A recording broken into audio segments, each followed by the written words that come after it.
What's up, everybody? You got Rich and I this week at Sonoma road course, 75 laps.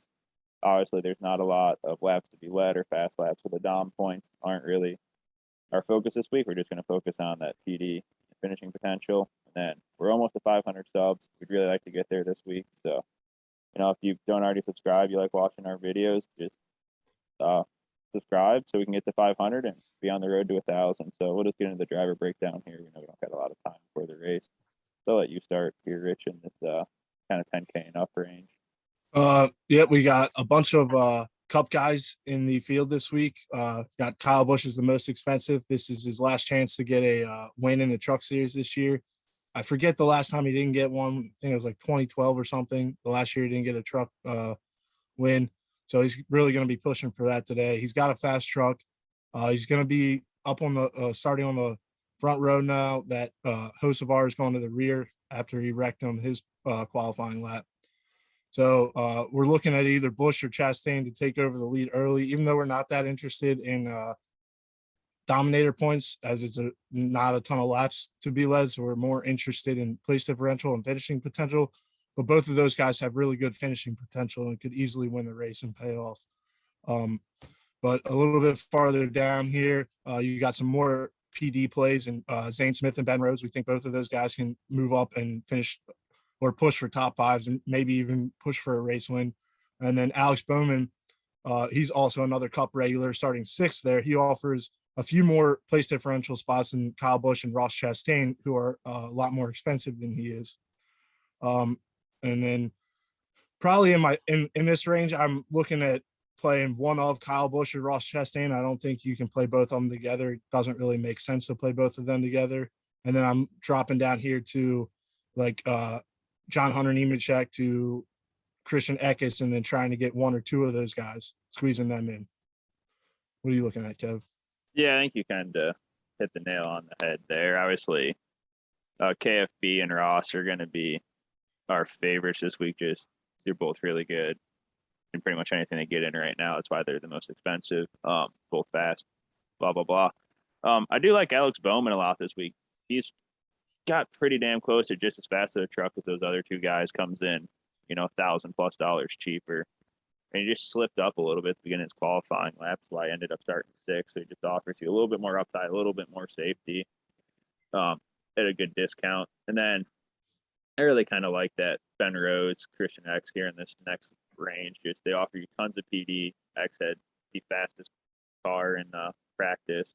So I don't know what happened on his qualifying lap there, but he offers tons of PD. I don't see why he shouldn't be able to move back up. Same thing with Rhodes. I have to imagine everyone's going to try to jam in a couple of these more expensive guys. So these guys might come in a little bit under-owned compared to what we would normally see them at. And then someone else I'll mention real quick in this range is just going to be Klingerman. He was just barely missed out on that second round of qualifying. So he's got a fast truck.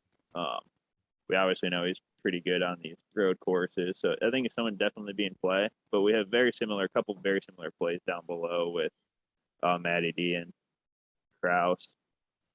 And they're, $1,700, $1,800 cheaper. So it's, put Parker in a weird spot because of that. He might come in way under owned and get him at a low ownership and differentiate yourself a little bit from everyone trying to jam up everyone that's above him.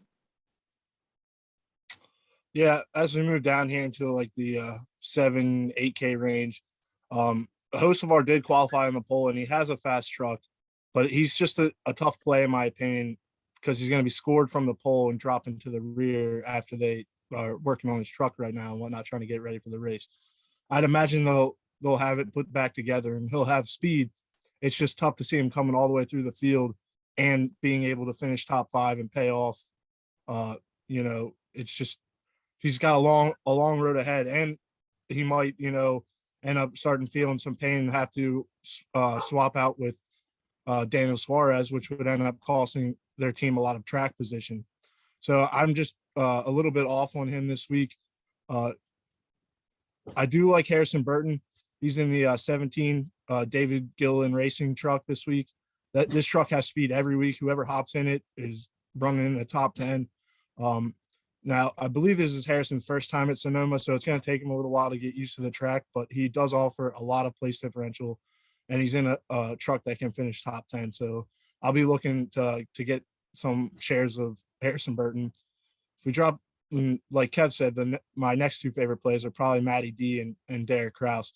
Both of them were really fast in practice. They both had pretty good speed in qualifying, just barely missed out on the second round of qualifying to get better starting spots, which benefits us for DFS. So I like both of those guys.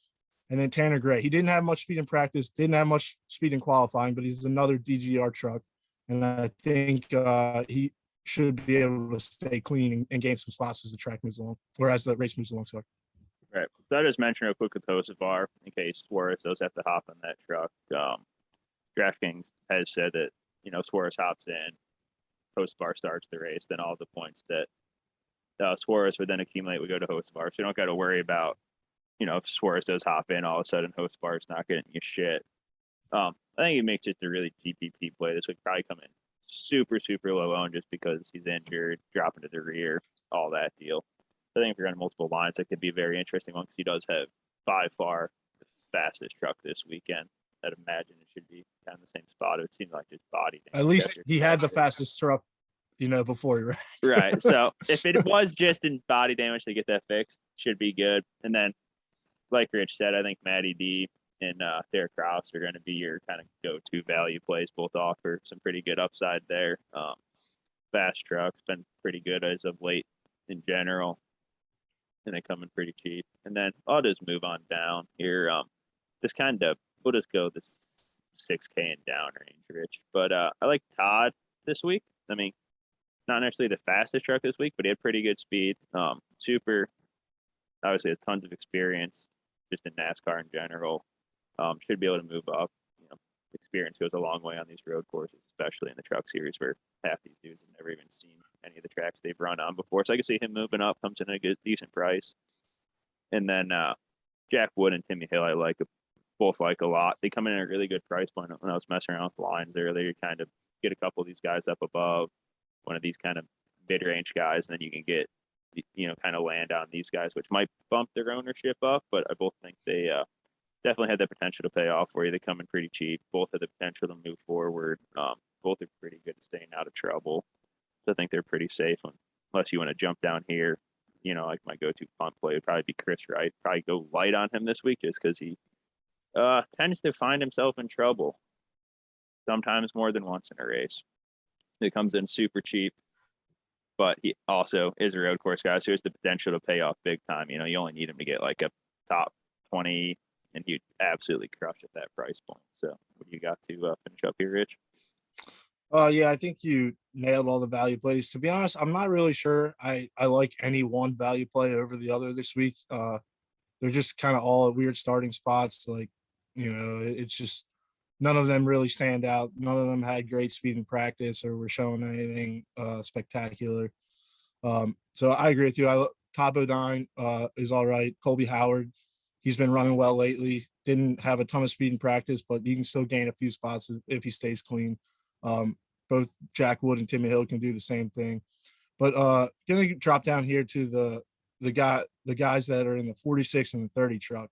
There's been not exactly sure. I believe Stephen Parsons is taking over for Filippi in the 46 this week.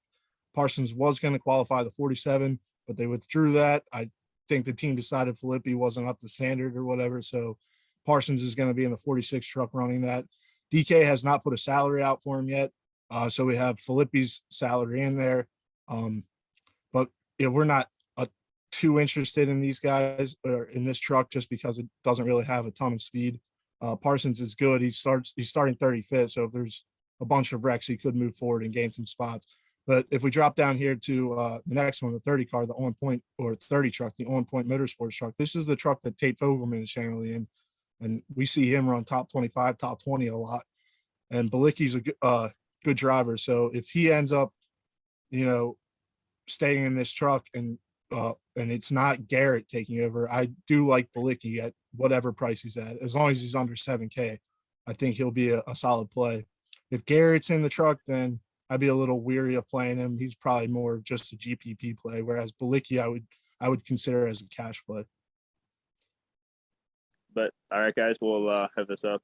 Well, I guess if you're watching, it is up. Just as always, like and subscribe to this video. Like we said, we're trying to get to 500 this week, so hit that subscribe button if you don't already, and then you can find this spreadsheet if you want to see it over at our Twitter at FastCarsFM. All right, good luck, everybody. Good luck.